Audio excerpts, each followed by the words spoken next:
All right, I think we're live. Hello, everyone. Welcome back and good evening, good morning, good afternoon to wherever you're watching from. My name is Jake Sussman, and for those of you who don't know, I'm a dyslexia and ADHD changemaker and entrepreneur and founder of Superpower Mentorship, a global mentorship firm connecting our kids who are neurodiverse to their own mentor. Now, since quarantine started, I have been interviewing many different people, from parents to industry leaders to doctors to business leaders, and also people like you and I. Now, we all have at least one thing in common, and that's that we all have learning and attention challenges. We struggled in school and we overcame adversity. Now, I have a really special guest, Dr. Dyslexia Dude. Now, it was not until after high school that Dr. Sean Robinson learned how to read, which was a springboard that propelled his love for learning and reading. Dr. Robinson will share his personal story while providing specific recommendations for educators, parents, and students, all of you. The Dr. Dyslexia Dude books, because he is an author, written by Dr. Sean Robinson and, excuse me if I mispronounce it, Inshira Robinson, share the compelling story of an African-American boy who is also a powerful superhero with dyslexia. Dr. Robinson will share how he overcame the challenges that come along with a late diagnosis of dyslexia and the effects it had on his life. As Dr. Robinson notes, special education sessions in classrooms are a melting pot of students who are creative, innovative, and waiting for an opportunity to shine. These are the generalized qualities the students come with as their hardwired gifts. Literacy should be the great equalizer for students to become academically independent. Now, not every student will get exposed to quality literacy instruction, which pushes them to reach their full potential or positions them to achieve their freedom. Now, Dr. Dyslexia Dude, Sean Robinson in the house. Welcome. Thank you, Jake. Appreciate it, man. Thank you. Welcome. And by the way, for those of you tuning in, please share where you're watching from. There's nothing better than community. Everyone out here is all in this together for our kids. So please just comment where you're watching from, and we'll go from there. Now, tell me a little bit about let's go back to the beginning. Like, what are you doing now, and how did that lead up to when you were a little kid? Repeat that again one more time for me, please. Yeah. So make sure I heard that correctly. I'll rephrase it. When you were younger, so you have dyslexia. What was it like for you growing up with dyslexia? Hell, I mean, it was brutal, man.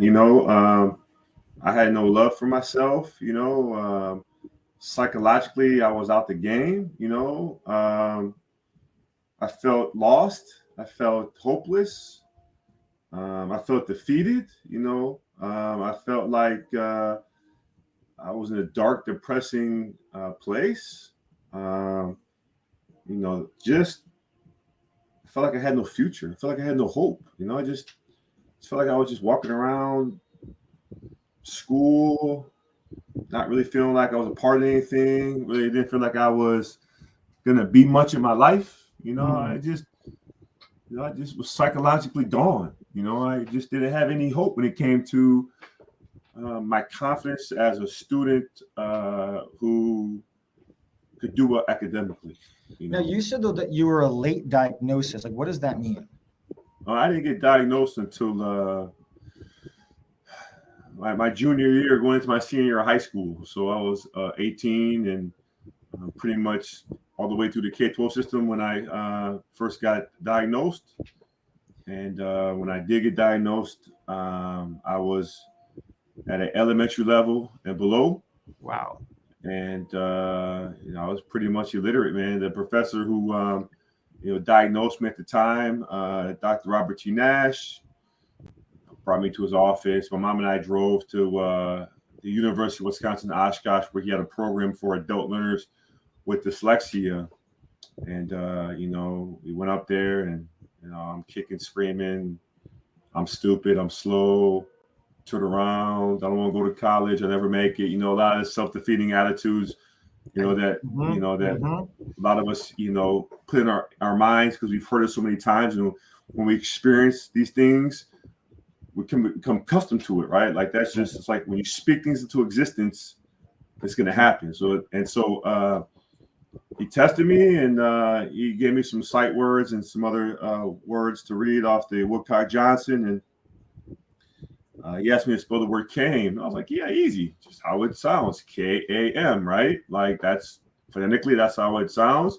That's how I spelled it. And then he asked me to spell some other words, and then he came back to me and asked me to spell the same word again. I'm like, look, man, I just told you how to spell it. And then finally he just said to me, Sean, you're one of the most illiterate kids I've ever met in my life. Like, he's like, you're awful, man. He's like, you're bad. It was like, you've been failed by the system. But he said, you know what? I see a gift inside you. I see a gift. I see potential. You know, we talk about the twice exceptionality, and some people say, you know, students with dyslexia can't be gifted. You know, look, he said to me, dead in my eyes, you are gifted. You have a gift. You have something that I'm going to pull out you, but you're going to have to work. He said, I'm going to teach you how to read. And then that was it. Now, that must have been, I mean, hearing you're the most illiterate person, then you're super gifted. I mean, growing up, though, since you were late diagnosis, you must have been confused. You're like, what's wrong with me? Yeah. What was that like for you growing up, not knowing? You know, it was just something, you know, that I avoided. And, you know, I knew inside that I was different, but I felt like different in a bad way. But really it was just, you know, I was screaming for help. You know, I wanted people to help me. And, you know, no one really helped me learn to read. So I just, you know, I was just, you know, academically, I was lost. And then, you know, we talk about students that have traits of being gifted, some area, leadership, art, music. You know, when I was a sophomore, before I got kicked out of high school, I spent 2 years at a term of high school. One of my coaches said to me, by the time you're 18, you're going to be dead or you're going to be in jail. I was just angry, man. I had a lot of anger. You know, I was just all over the place. And he said, you know what? I want to get you involved with something. I think this is going to help change your attitude. Not help you learn to read, but help you learn to love yourself. And that's, I think, a lot of times students with dyslexia, or anybody, right? If you are beat down for so long psychologically, you don't love yourself. Like, you don't feel part of anything. In 1994, man, he said to me, I want you to be a volunteer and a coach for Special Olympics. He goes, I want you to mentor kids, student athletes in the Special Olympic program. I'm like, me, a mentor? I was like, yeah, that's not going to happen. Right. At that point, you were like, you know, I'm already an angry kid that was just told that I'm either going to end up in jail or, you know. I've been coaching 25 years, man. I've been a coach with Special Olympics for 25 years, and that experience that Coach Carpenter gave me really allowed me to find value in my life, find a purpose, a voice, a hope, because a lot of the student athletes that I had coached, they're always getting called the R word, you know, always getting made fun of. And I'm like, you know, I can relate to that. Like, I was bullied and I was a bully, right? So my empathy really, it just something hit home, man, just like right in the heart, man. The soul, the spirit touched me, man, working with those family. You know, it became a family to me. You know, they came to my college graduation. They came to, you know, my master's graduation. You know, some of the families asked me to live with their son when they were out of town to take care of them after I, you know, so it was a community that opened their arms to me, that didn't see color and didn't see an angry young adolescent who couldn't read. They just saw Sean. That's it. And I learned so much about myself being in that community. You know, to this day, till the day I die, I'm always going to be a part of that Special Olympic community, man, because it taught me about myself. I mean, I learned so much from those student athletes about adversity, right? I mean, the world doesn't treat them, you know, right. Let's just be honest. When you're in high school, you know, you get kids, you know, calling them, like I said, inappropriate names, and they're always smiling. Every time I saw them, they were smiling. Every time, you know. It puts life on such a scale. Yeah. You know? I mean, they were just their spirit and their souls, man, were just beautiful. and they always smiled no matter what obstacles they faced. Even when they competed in Special Olympics and they might have lost, they still smiled. I'm sitting here like, wait a second. They just lost this event, but they still smiling. I'm like, so I'm losing in life and I'm not smiling, you know? So I was like, hey, I gotta flip the script here. I gotta figure out how to love myself more. And I think that experience really just helped me, man. Just helped me, you know, be at peace with myself. You know, I was still angry though. I mean, I couldn't read. I was still illiterate, but just to have that community. Now, were you like, I got two pieces to this. I just want to jump on this because you just said it, and then I'm going to go back to one thing that you said. You said that I was still angry. Is there a difference between anger or a fire? You know what I'm saying? Like, I was angry. Oh, you were actually angry. You were angry. I was angry. I was angry. I was angry because I couldn't read, and I projected that anger on anybody and everybody. You know, either through inappropriate language or sort of violent outbursts. But I was angry. I was angry. But now, but the here is I'm glad you brought that up. Yeah. Now when you talk about fire, right? I'm a linguistic addict.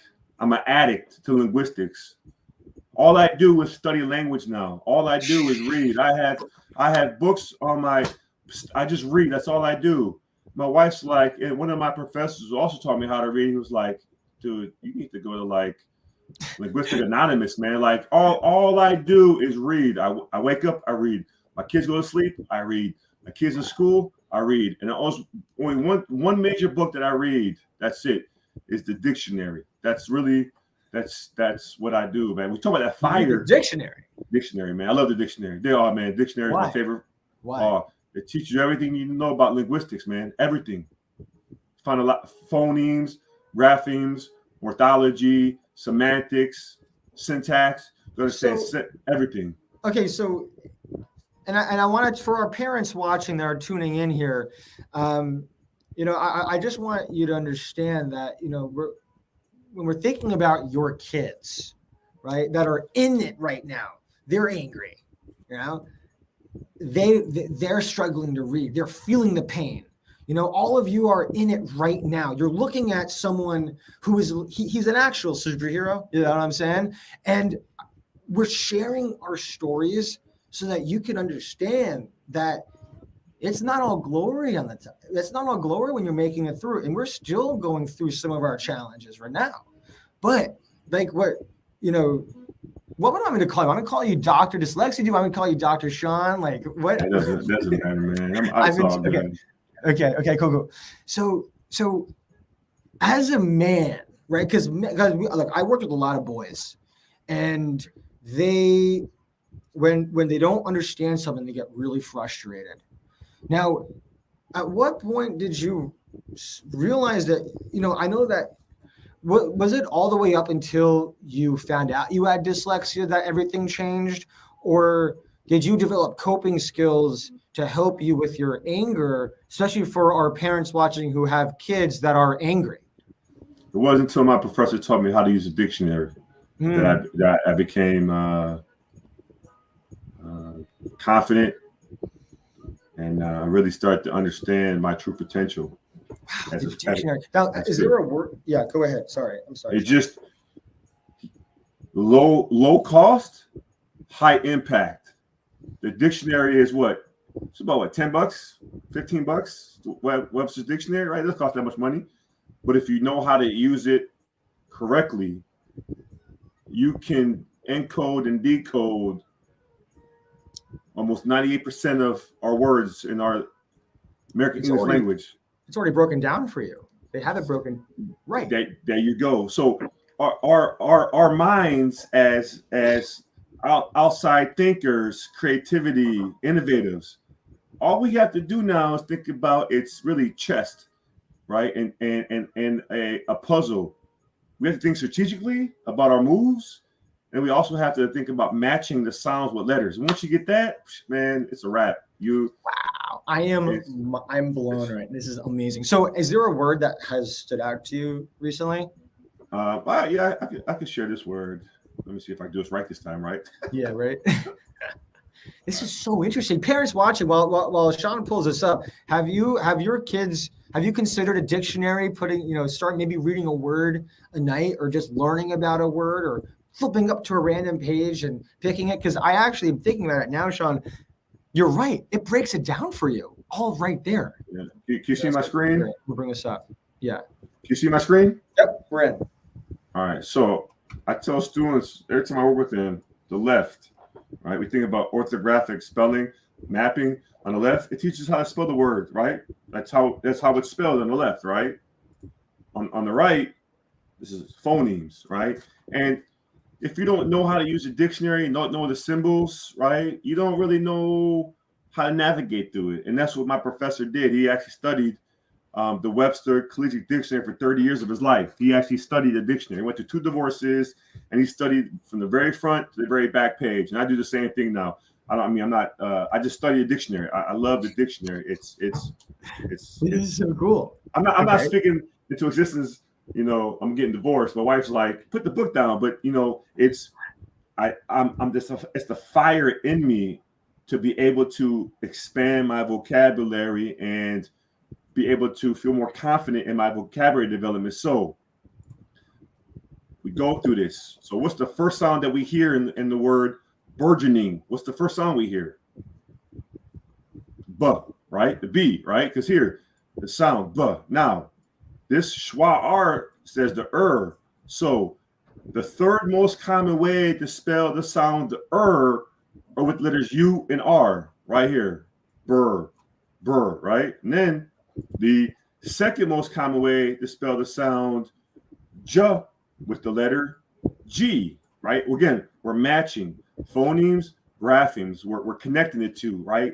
Now, the sound here, the schwa is the sound. And the 28th or 21st most common way to spell the sound are with the letters E and O, right? Burr, J.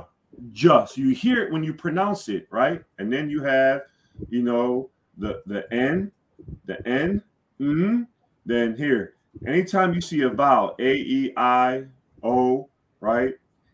Particularly those that do not have a mark above it, it's a short sound.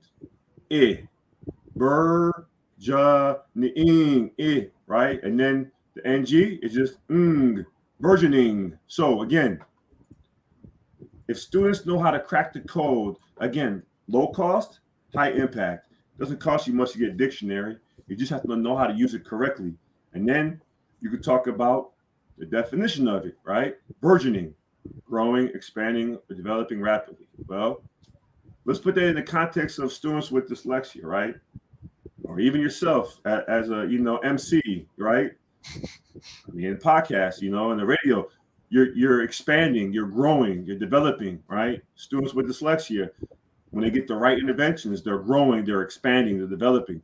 I don't worry about rapidly, right? We're making progress, not perfection, right? So we got to move forward, make baby steps. So you can do this with any word in the Webster Collegiate Dictionary. You just got to know how to use a dictionary. And I love the dictionary. Like I said, man, I over the summer, I encoded over 300 words in the weekend. I did French, Latin, Greek words. Oh my God! And I spent the whole weekend. Doing this with words, and my wife was just like, and then one of my professors also taught me how to read. Was like, you need some serious help. You need help, but not like in a bad way. But you talk about that fire. When my professor taught me how to read by the way of the dictionary, it lit that fire under my backside, and I just took off, man. I kept moving. I love the dictionary. My favorite book, I tell students, it's a dictionary.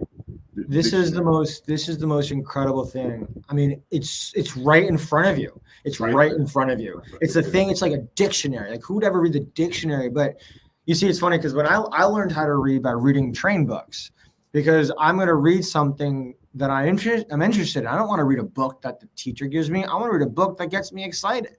You know what I'm saying? So I used to watch movies a lot of movies when I was younger, and I would have the words on the screen, and I would match the word to the sound that people would make. Yes. And that got me more familiar with how the word, I'll see the word, and then I'll be like, oh, that's how it's pronounced. So then because I'm an auditory learner, I hear wherever I first heard that word, I'll hear it ringing in my head.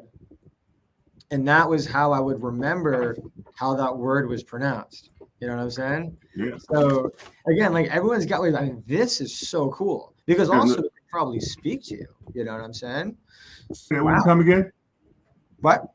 Say that last part again. No, I was saying because the dictionary, at least online, can speak to you, can say the word also out loud. Yeah. So I tell students, don't use. Oh, don't use it. No, until you can try to pronounce it yourself, because on the right-hand side here, this is the correct pronunciation, right? Again, pronunciation might be different from dialect, right? You might say different to me. I might say there's somebody in the South, the West, over, we all have dialect. So, we're going to say it, differently, which is fine. It's just the native tongue. But I tell students, don't hit this button here until you've tried to attempt to pronounce it yourself, right? Because I don't want you to rely on this audio in a sense of as a crutch, right? I want you to try it first and then play it to see if you were close in pronouncing it. That makes sense? Mm-hmm. So this word, empennage, right? The E short O, empennage, right? The G makes the ZH sound, empennage, right? The E, yep. And if you look here, again, phonetically, there's 3 syllables, empennage, right? So again, you can work with syllables. And the thing that's cool about working in a dictionary of syllables is consistent. There's no room for any errors. It's consistent. It's not she said this, he said that. It's consistent. The dictionary is consistent with syllables. And sometimes they don't match, and that's okay. You can have a dialogue about linguistics and syllables, which is fine. But for the most of the part, it's consistent. Now, the only way that we know as users of the dictionary or language, if a letter or letters are silent, is looking in the dictionary. I can't make an assumption that a letter is going to be silent. I can't make that assumption, right? The only way we know is looking it in the dictionary. And what letter here in the phonetic transcription is not listed, but it's listed up here? What 2 letters? If you don't know, that's okay either. I can walk you through it. No, just walk us through it. Let's walk us through it. Okay. Yeah. The first N is silent, and the last E, it's not down here. See, phonetically, right? Empennage. So that first N is you don't see it. So when we write the word, we write it with the N and the E. But when we pronounce it, we don't. Those are silent. We don't speak those. Empennage. We don't speak it. So just have to learn how to use the dictionary. And I tell students this all the time. I'm going to ask you. How could parents introduce this to their kids? You just got to know how. Well, do they just call you? Yeah, they can email me. That's fine. They can email me. I actually run an online class for adolescents and middle school in the evening, and I work with small groups, and I do this stuff with them in 8 weeks. Where can they sign up for that? Just email me. Okay. I'll put your email in here so everyone can see it. Here's the thing I want you to think about too here. I lost my train of thought now, man. Sorry. No, that's okay. Okay. Here's why I want you to think about this. Even as yourself, Jake. Think about you. Think about your experience growing up, right? I want you to think about this. If we can spell a word, I love spelling, man. I love spelling. That's why I love the dictionary, man. I'm an addict. But if an addict in a dictionary, I'm gonna make that clarification. If you can spell a word, you can do what? What can we do if we can spell a word? You can read. Read it. What else can we do? You can be independent. What else can you do? You can go to school. You can get better grades. You can You can I'm write totally it. missing the word that you're trying to say. Oh, you can write also. That one. You can write it and you can pronounce it, right?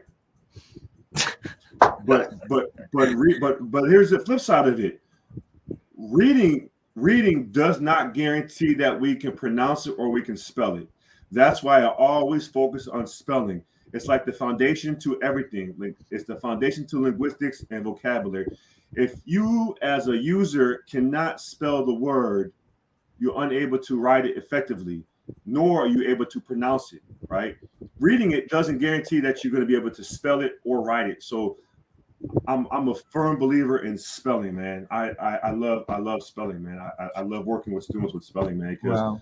Does that make sense? Yeah, it does. So my question though is because it's funny as you're talking, and I don't know about you parents watching this, and if you as this pertains to your kids, just let me know in the comments though. So I get triggered when I hear the word spelling and reading to the point when I was a kid, I used to want to throw up. I literally would get nauseous.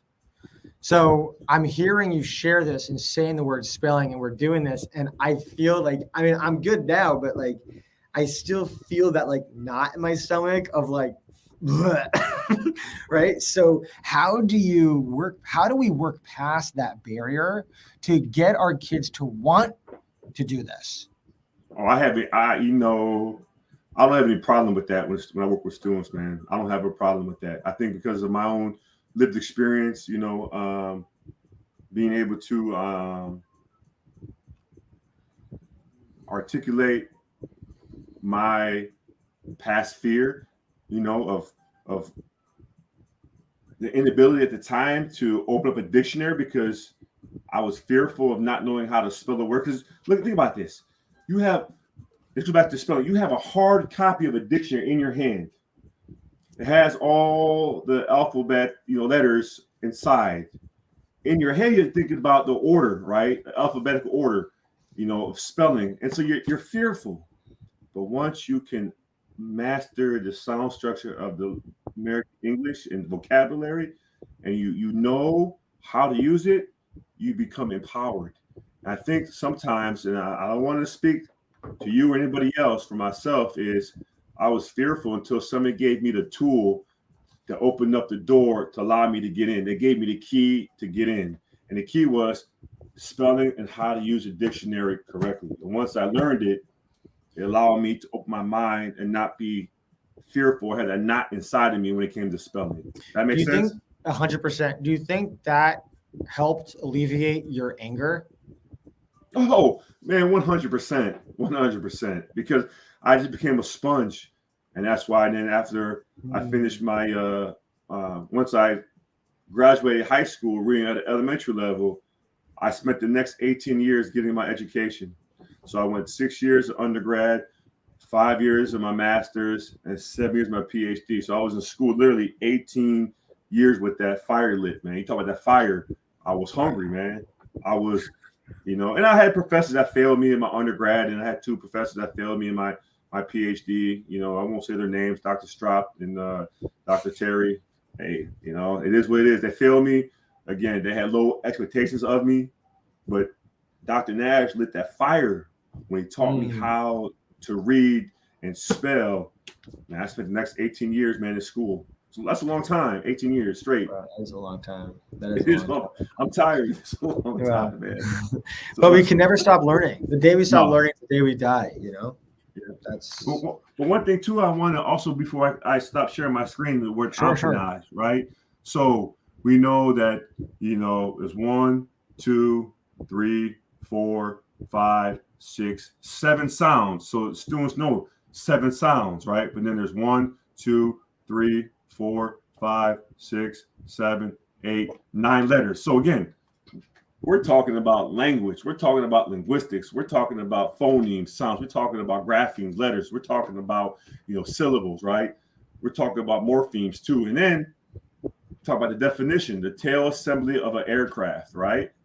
So again, give students talking about the definition. But then the cool part about it too, though, I love this, man. I love the dictionary. That's why I'm like, I'm a I can nerd. see that, but this is so cool. I mean, like I don't remember even thinking about a dictionary because I just look it up on Google and I got my word. You know what I'm saying? But this. Yeah. So now you can talk about the. I'm gonna go on a rant. Okay, finish your thought. Now you could talk about the etymology of the word, where it came from, French, right? Like you could have conversation with students about the etymology of the word, right? You could have deep. You could spend literally 50 minutes doing one word. Like you have a conversation, and it blows students' mind. And then the cool part is you talk about the year, 1908. I'm not going to make any guessing, but we think about airplanes, the year 1908. What happened that was significant in 1908? The Wright brothers, right? The aircrafts. Make the connection. Vocabulary, year, historical event. So you're not just talking about spelling, decoding, and coding. You're talking about really understanding vocabulary and having a appreciation of language. And that's all it is, man. And once students get that, they get that fire. They get whatever they want to do. They get that fire, that drive to not be scared to open up a dictionary to look at words. And let me show you the first word that my professor taught me how to read. Oh, this is a big one. This is a big one.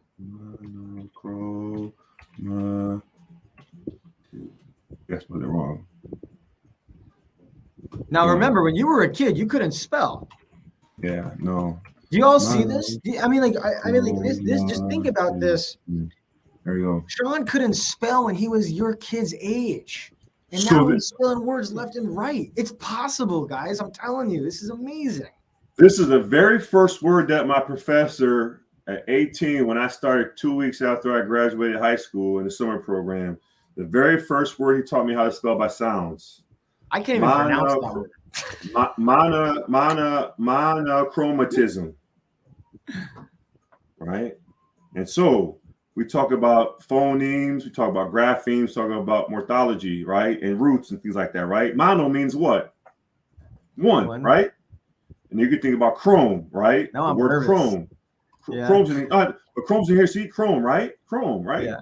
You can build words from Chrome too, chromatic. You can build words, and then the ism, right? You see a lot of words that has, the ISM at the end. So you can build words. You could just have fun with just helping students understand language, right? It just, I love it, man. Everyone's got their own approach. I never knock anybody. I never knock anybody's approach. I love the dictionary, man. Dictionary is my friend. I told my wife, I'd rather be cremated, but if I had to get in the coffin, I want my coffin to be a Webster's dictionary. I want my coffin to be a dictionary. I told her, I was like, you know what? And if you do cremate me, put me in the dictionary. Like literally cut the dictionary and put me inside of it and lock the key and lock the dictionary. Like I just love the dictionary, man. I love it. It's just my friend. Oh my God. This is the cool. I mean, Sean, I'm actually mind blown by this. It's like we try to find everything out there, we try to do everything, but it's actually right in front of us. Right in front of you, man. You just gotta know how to use it. It's been there the entire time. The entire time. Preach. I'm preaching. It's been here before. It's been here before I was born. It's gonna be here after I die.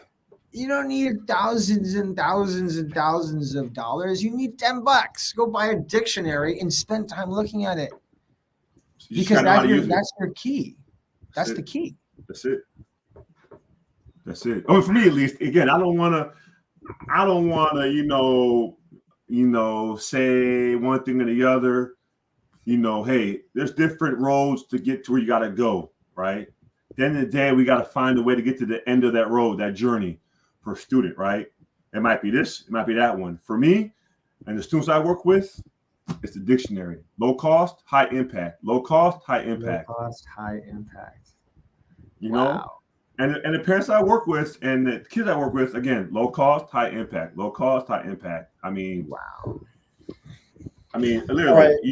You just got to know how to use a dictionary. And once you know how to use it, you become confident, you become independent, and you become empowered. 3 things that you can't measure and 3 things that no one can take away from you. Nobody. No one can take away your confidence, your independence, or your empowerment. However, those 3 things are not given to students with dyslexia and special ed when teachers don't give them the right instruction and they're looking for that instruction, and their parents are paying thousands of dollars for that instruction. You're not making those progress around the confidence, independent, or empowerment. It goes down. Yeah. Yep. Right. Goes down. Wow. All right, I'm gonna say, Coach, I'm done. Take me out. I talk too much, man. No, I mean, I'm just sitting here, just like, parents, give me some. Tell me, we did have some parents showing some love over here. One of our parents said, Jessica said, being tested on spelling words you've memorized each week is so different from what he, as in you, is describing. This is a whole other level of actually understanding the foundation of spelling. It's linguistics, it's language. So here's the thing, it's word analysis. And what does analysis mean, right? Analyze, study, right? We think about Bloom's taxonomy, right? A higher order. We want students to get to the higher level. I want them to stay at the bottom level. I want them to use their intellectual ability. Now, you get me fired up. See, you get me fired up, Jake. Now, let's go, baby. Come on. We're getting fired up right now. We're going in. So think about this. I say this all the time. I don't care if people don't like it. I don't really care. If I am a middle school student or a high school student or even an adult, and my teacher gives me words like bat and cat and mat and sat, the all set rhymes, word families that are really below my grade level, that's an insult to my intelligence as a human. That degrades me. That makes me feel less than. Right. But if my teacher gives me a multi-syllabic word from the dictionary and teaches me the principles of linguistics and teaches me how to use the dictionary correctly in a multi-syllabic word, we will see one syllable word in those multi-syllabic words to be easy for us to encode and decode. Monochromatism is an example. Chrome, mono. We're going to see these words, right, in other places, right? Right. So why waste my time and give me words like bat and cat and sat and mat and rat when I'm a middle school? Yeah, that insults my intelligence. We talk about neurodiversity, right? We're talking about neuro. Right. You're insulting me. You are telling me by doing that I'm less capable of doing low expectations. Right. So and yeah. You know what I'm saying? Like there's a saying in education, well, how it should be, how train the child of what they're capable of becoming, not where they are today. Right? Train the child knowing that this child is going to be the next president of the United States. This is going to be the next big change maker, going to change the world for the better. You know what I'm saying? This is how educators need to be approaching teaching students instead of bat, cat, hat, sat. Because what is that? That's teaching them how to rhyme. See, rhyming has its place, right? It has its place. It absolutely does. Yeah, I'm agreeing with you. No, it absolutely does. Yeah. No, I love Derek. I'm saying in teaching the principles, foundations of word families, orthographic units. AT is a unit, right? ACK is a unit. Black, you could build pack, right? ACK, that's fine. But to give a middle school and high school kid those words to encode and decode, that's an insult to their intelligence. Like you just said, it's not preparing them for the future. Right. It's keeping them in a box. It's keeping them in that place of just bored, anger. It's okay. So I have a question for you. All right. This is something that's happening now. Okay. Right. New York City announced that they are going to be opening up dyslexic schools. Right. Now, when you first hear this, amazing. But what does that mean? Now, when you hear that, what comes like are you like when a state or a city is like, we're going to do this, right? does that mean the curriculum is going to be, I mean, like, again, you obviously may not know details on it, which is fine, but it's like when we're talking about schools that specialize in the dyslexic mind, right? Because like what you said, to give a middle schooler or a high schooler these such simple words is an insult to their intelligence, and lowers their confidence significantly, because it's like, how am I supposed to function in society when I'm learning cat hat? I should be learning whatever Gramism Stein, you know what I'm saying? Like, you know, like all the big words, and being able to apply it and be independent. You see, like the goal is independence. Bottom line. Independence, bottom line. You know, and that leads to being able to go to college. Lead to anything, whatever they want to do. Or right? anything. If that college would not be, you're not right. It could be lead to anything. Yeah. So what kind of advice would you give, I guess, to the state of New York, who may be watching this later tomorrow? Well, I don't ever give advice, man, because I learned. Yes. That's a coach's response. I love it. I learned this from my professor, my master's program, because my master's is in school counseling.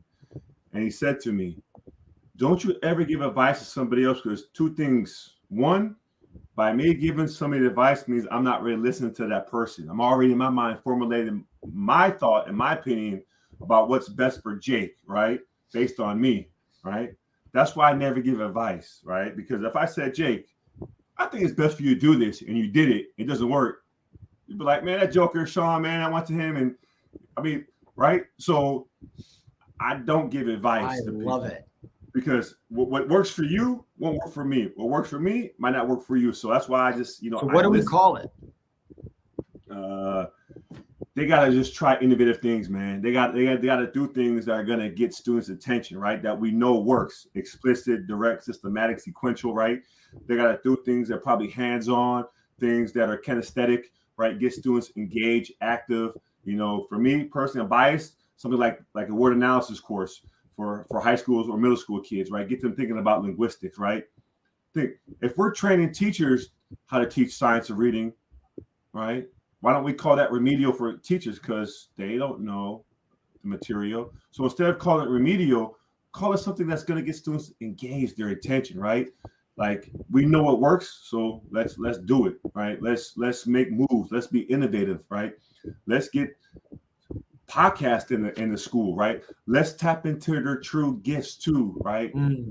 Let's let them utilize their strengths in the school, but at the same time teach them the skills they need, become independent in 3 areas: reading, writing, mathematics. You need those no matter what you do in life. You gotta master those 3. I'm awful at math, right? I had to get a tutor when I was in my PhD program, but those 3 things will never go away from us, ever. Reading, writing, mathematics, fundamentals. But you know what you just said that I love, and I want every parent to grab their kids and show them this. Because what you just said, Sean, was you just admitted that you're not good at something. Oh, yeah. I'm the first one to say you're not good at something. And as a coach and as a leader, that's leadership, you know? And a lot of, especially our boys, but also our girls, okay, and everyone in between, right? To be able to call yourself out, to look at yourself in the mirror and say, you know what, self, I'm not good at that, and that's okay. It's okay. That's okay. Stop comparing yourself. We compare ourselves. But see, but that's what society does with social media, Twitter, you know, Facebook, Instagram, TikTok. Yeah. Social media sucks people in. Sucks their minds in to think, dang, what's Jake doing now? I gotta scroll through his page. I gotta make sure I'm competing with Jake. I gotta make sure I'm just as good or better than Jake. No, just be yourself. Right. Let Jake do his thing. Stay in your own lane. Stay in your own lane. It's better for your mentality, your mental health. Right. Just stay in your lane. Just stay. That's why I don't get caught up in all these Twitter wars on reading. Look, I don't need anybody's permission. I don't need no one's approval. Nor do I looking for it. I know what's in my heart. I know how I serve. One of the greatest minds on the face of the earth, I'm biased, that taught me how to read. Before he passed away in 2017, he signed his work over to me and said, Sean, it's your turn to continue my work now. Wow. So I don't get in conversations or confrontations with people about this, man, because I got street credit. Not street like, from the streets, but street credit in terms of I've lived this. I felt like nothing at one point. Yes. I graduated reading at elementary level high school. When kids come to me and parents work with me, I say, look, I'm not a savior. I don't have a magic wand, but what I can do is guarantee you 3 things when your kid's done with me. 3 things that has happened all the time. 3 things I guarantee. Build confidence, build independence, and build empowerment by teaching your son or daughter how to use a dictionary. After 8 weeks, I don't see him anymore. Not to say I don't want to see him, but my job is get them out on their own, independent, in 8 weeks, 10 weeks, boom, see ya. Don't want to see you anymore. I love you. If I need to see you, cool. But that's the mentality that I want you to be independent. I want you to soar. I want you out there and fall on your face. Big deal. Get up and keep moving like a little train. Choo, choo. You just got to keep going. You're going to fall. You're going to fail. But hey, failures about that's life, man. That's who we are, right? It's life. Don't sit in the corner. Don't cry about it. I'm speaking from my own experience, man. When I failed, I feel it. It hurts. It hurts. Like it hurts. We're human. We cry. I cry. You cry. We all cry. It's part of life, right?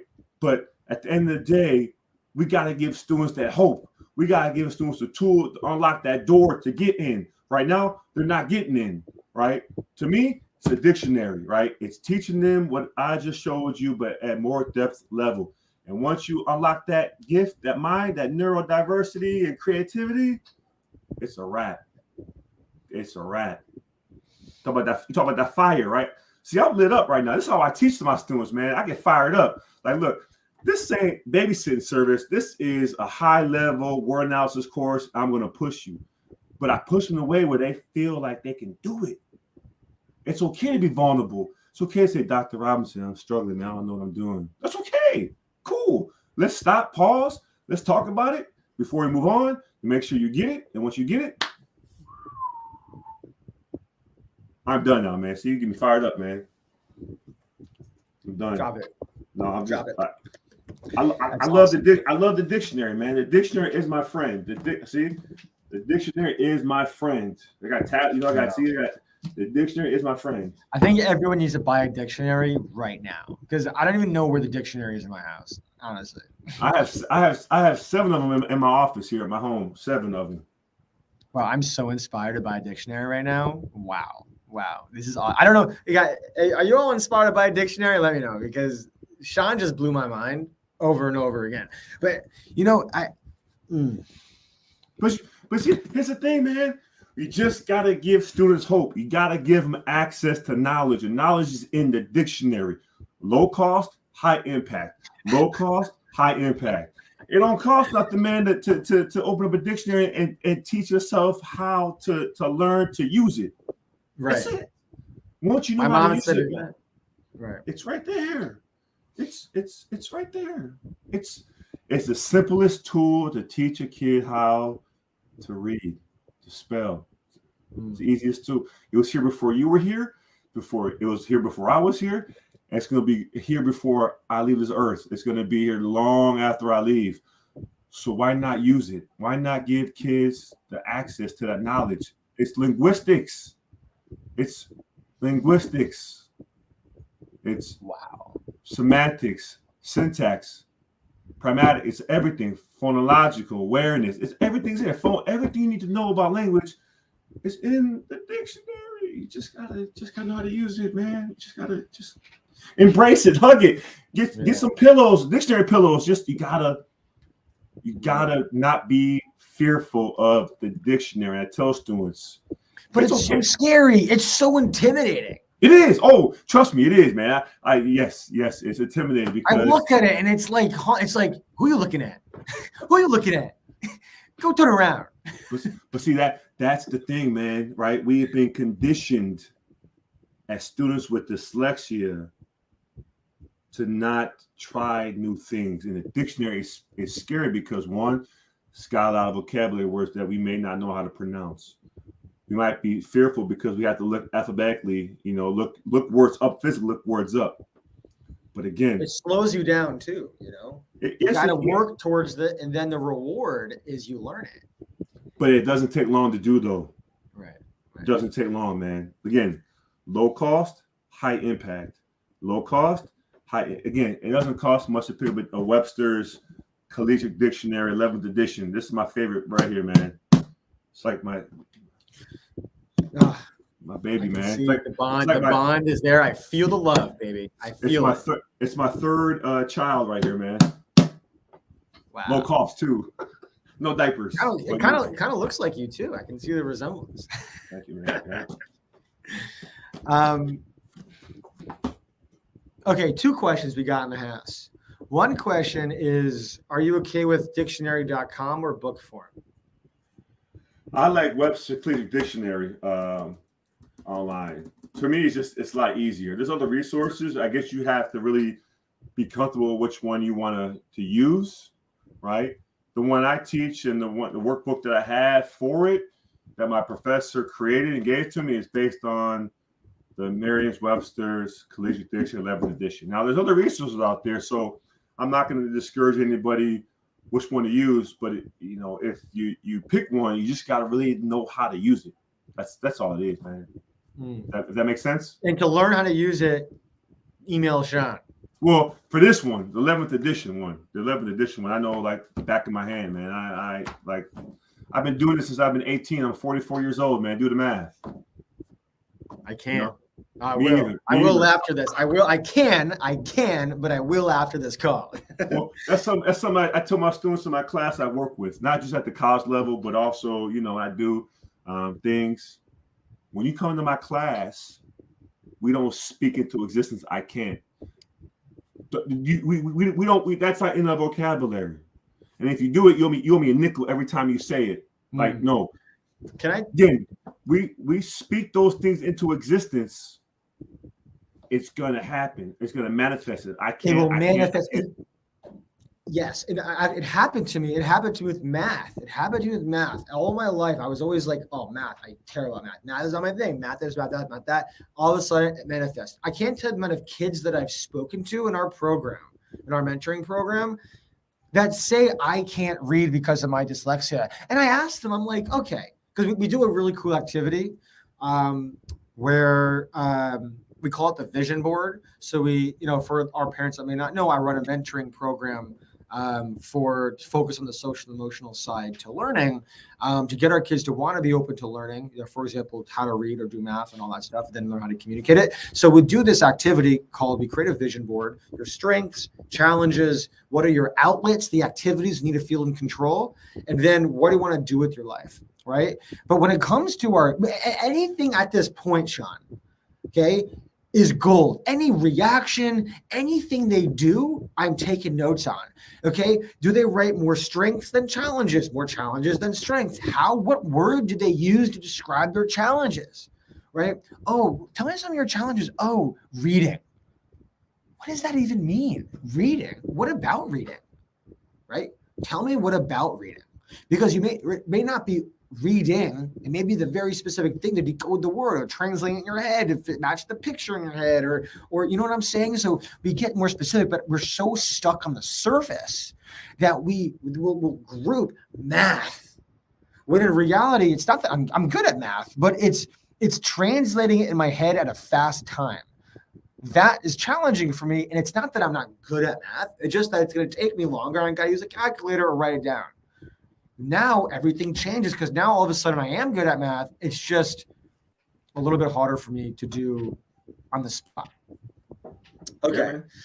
Yeah. That's the thing about good coaching and good teaching. We have to get to know our students. We got to understand where they're at, right? We got to kind of meet them at their level, but also push them so they can go to the next level versus just let them speak that into existence the whole time about what they can't do and their deficits, right? No, real deficits. Let's just work on our strengths and keep it moving. Like, we all have challenges. I got challenges. You got challenges. challenges before we Totally. leave this earth, right? So here's the thing I always tell students, and you did the same thing with your example there. Do we just focus on our problems? Because we all got problems. Or do we focus on solutions? Solution focus, we move forward. Focus on problems, we never move.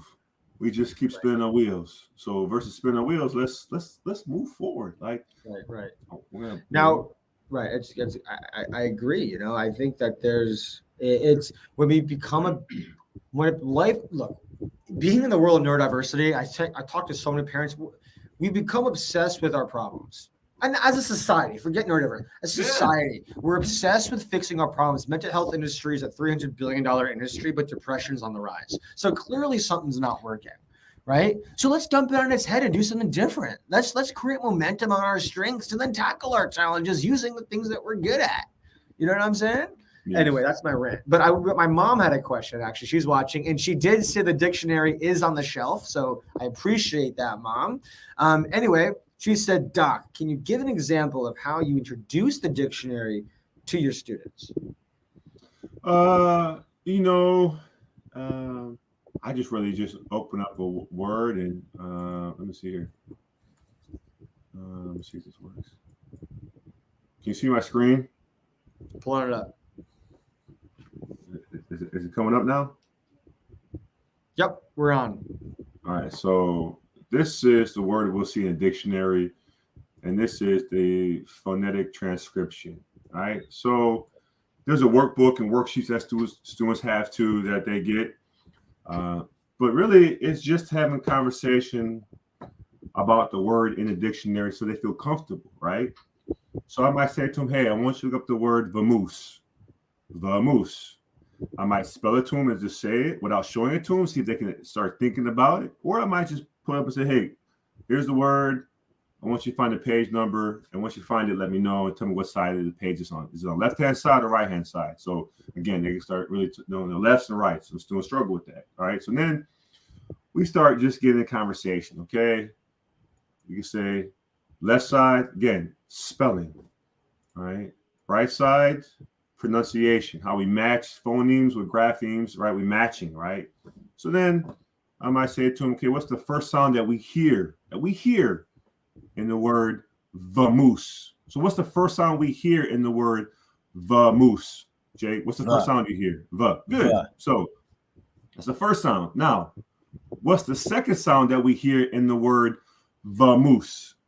Moose. What's the second sound? So there's the yeah. So the A makes the sound. Again, we're matching right. Letters and sounds, right? Moose. Got it. And then the M's the third sound. Now, you don't know what the U and two dots are as a user unless you have the worksheet, the workbook that my professor, or you know how to use a dictionary and know where to look, right? Again, it's so the double O vowel team, right? Two vowels make one sound.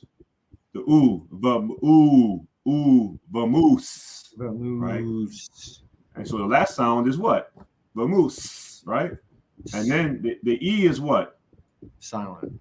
There you go. So again, it's getting them to appreciate linguistics, but not be fearful of it, and having these conversations with students, it blows their mind. Like it literally just blows their mind. Like they're like, wait, this is how you spell vamoose, right? And there's a system I go through where they actually have to write it and say the sound at the same time, multi-sensory instruction, say it, see it, hear it type thing.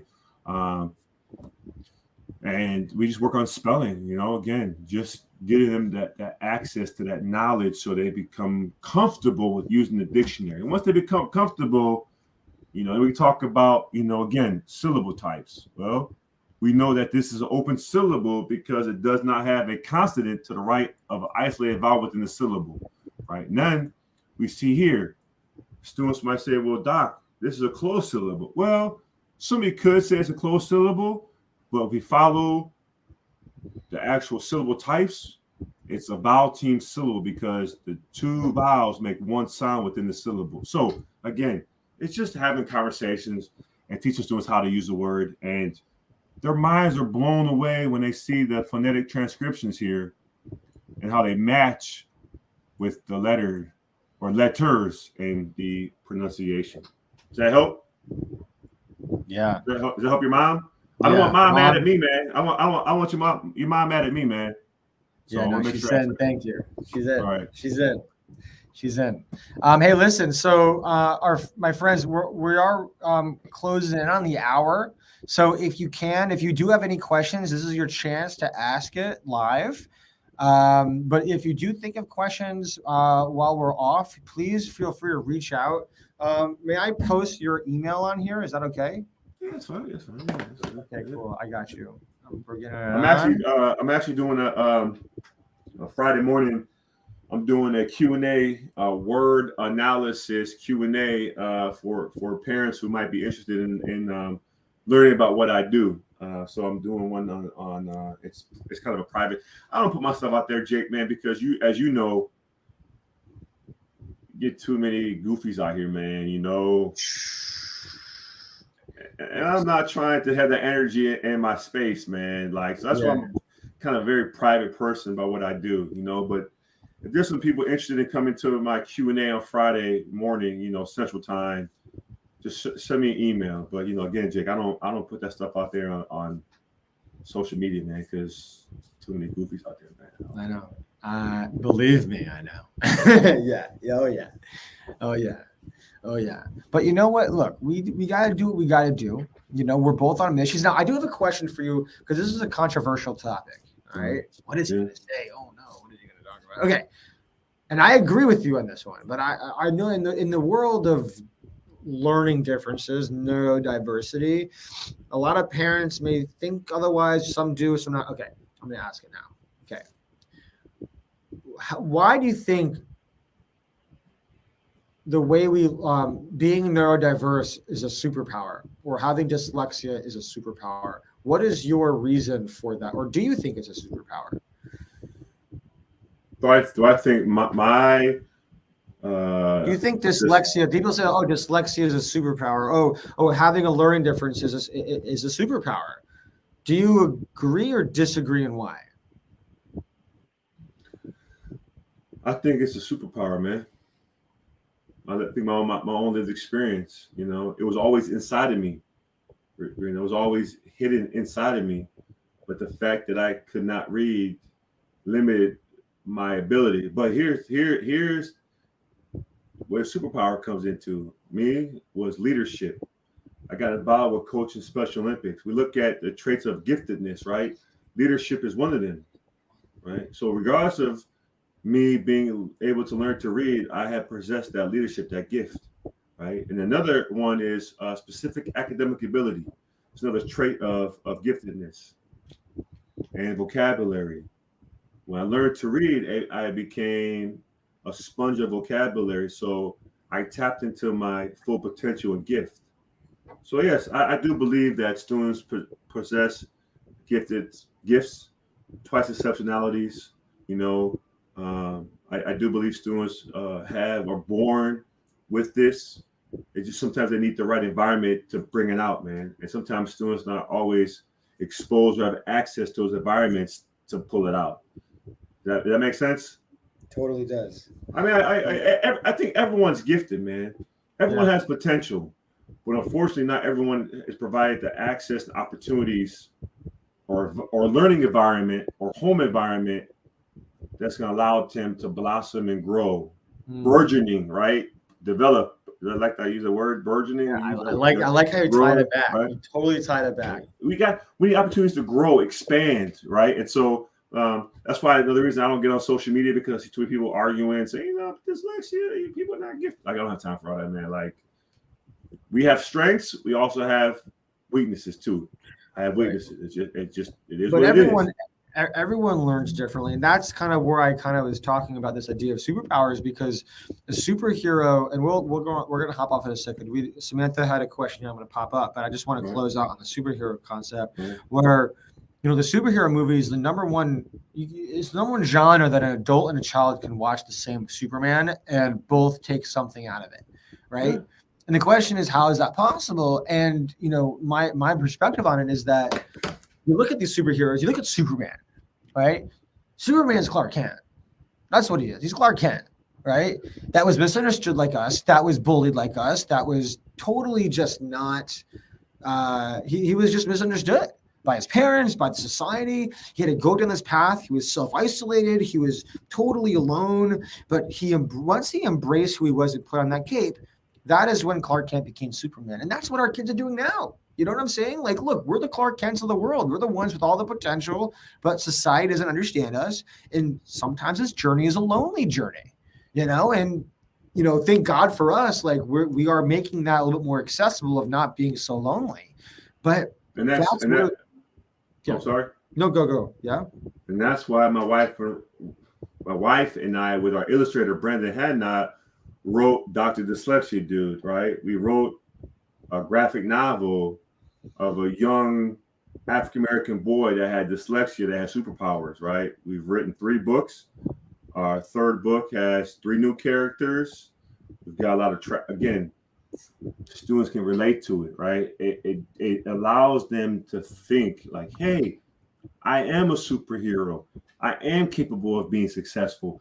I can do this, right? So I'm with you 100%, man, and I think, having books that are not just culture responsive, but paint a picture of success for students with dyslexia, not the Richard Branson, because I'm not going to the moon.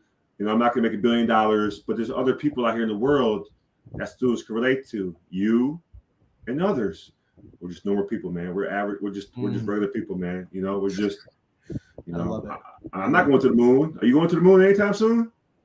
No, but you never know. But no, I'm staying on Earth. I'm trying to save Earth first. That's what I'm focused on. No, Sean, we have one last question, then we're gonna hop off. Okay. So Samantha asked, how young would you introduce this method? You can go as young as elementary school. Like kindergarten? I would say first, second, third, that area, you can really do it, really get students exposed to,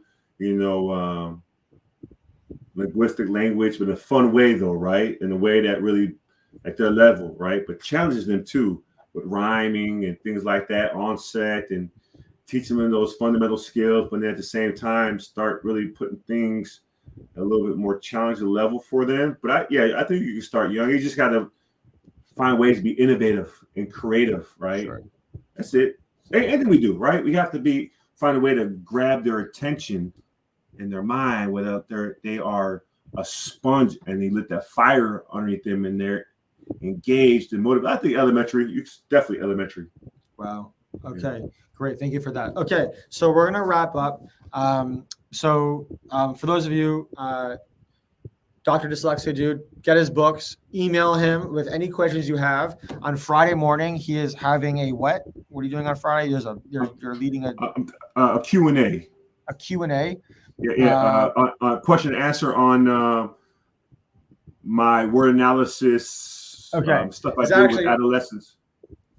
Perfect. So definitely, if you're interested in that, that's Friday morning in Central Time. He'll provide all that information. And if you are interested in your kids getting access to a mentor, someone that's like them, that, you and I, you're hearing how Sean and I are relating to each other, right? Imagine your kids having someone that they can look up to also, that they can relate to. I'm hosting an info session on Wednesday evening at 8 p.m. Eastern time. It's a free info session. So just please reach out to me to get on that list. We're making moves, Sean. We're making moves. It's a rocket ship, baby. Keep moving forward, man. That little train. Choo, choo. You just gotta keep moving, man. Just gotta keep moving. Boom. That's it. Yeah. All right, my friends. Well, thank you so much for joining us. And I will see you next time. Have a good evening. Thank you, man.